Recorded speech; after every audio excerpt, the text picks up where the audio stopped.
Vedanta resources के chairman Anil Agarwal ने वेदांता में अपनी हिस्सेदारी बेचने की योजना से इनकार किया है। नमस्कार, आप देख रहे हैं money control Hindi.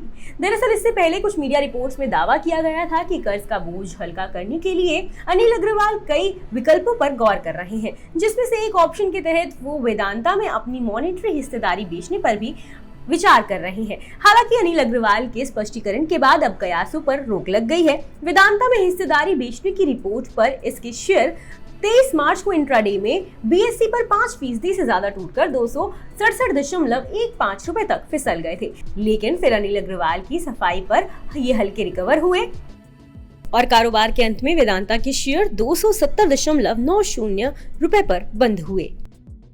Vedanta resources Vedanta की पेरेंट कंपनी है।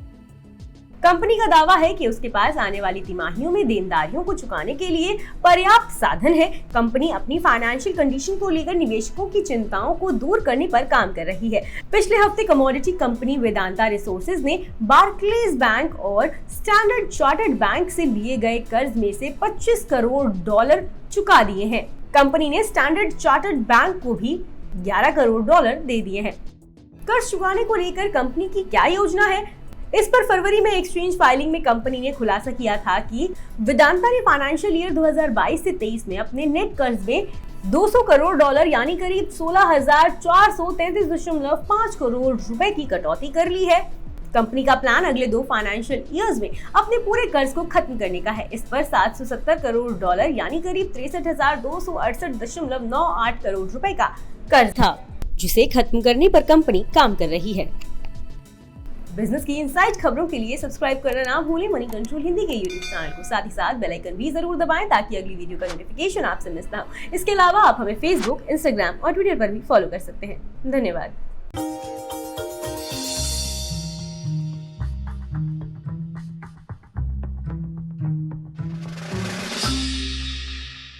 डू यू नो में आज हम बातचीत करने वाले हैं पेंट स्पेस की मेगा कंपनी बर्जर पेंट्स के बारे में। दरअसल बर्जर पेंट्स से जुड़े हुए कई सारे इंटरेस्टिंग फैक्ट हैं, लेकिन सबसे इंटरेस्टिंग फैक्ट पहले तो इस कंपनी के नाम के साथ ही शुरुआत करते हैं, जहां पर इस कंपनी का जो नाम है वो कंपनी के एक्चुअल ओनर लुइस बर्जर के नाम पर रखा गया था।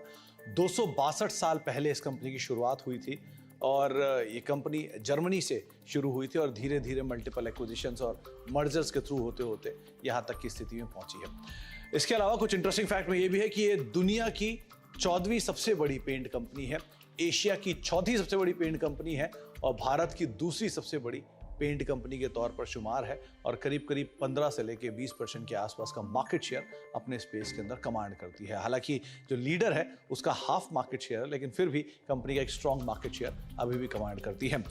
बर्जर पेंट्स इंडिया में करीब करीब 99 साल पहले से कामकाज कर रही है और एक इंटरेस्टिंग पार्ट ये भी है कि 99 साल पहले इसका नाम था हैडफील्ड इंडिया, जिसके साथ इसने शुरुआत की थी कोलकाता में और वहां से धीरे धीरे फेरबदल होना शुरू हुआ। Hero MotoCorp, royal Enfield, Ashok Leyland, Tata Motors, TVS, Yamaha, साथ ही साथ hero group, Honda group, Bajaj group, ये सब वो ग्रुप्स हैं जो कि बर्जर पेंट का पेंट यूज करते हैं और अलग अलग व्हीकल्स जो हैं कंपनी के वो इन प्रोडक्ट बर्जर के प्रोडक्ट्स के जरिए आप मार्केट में देख भी पा रहे हैं।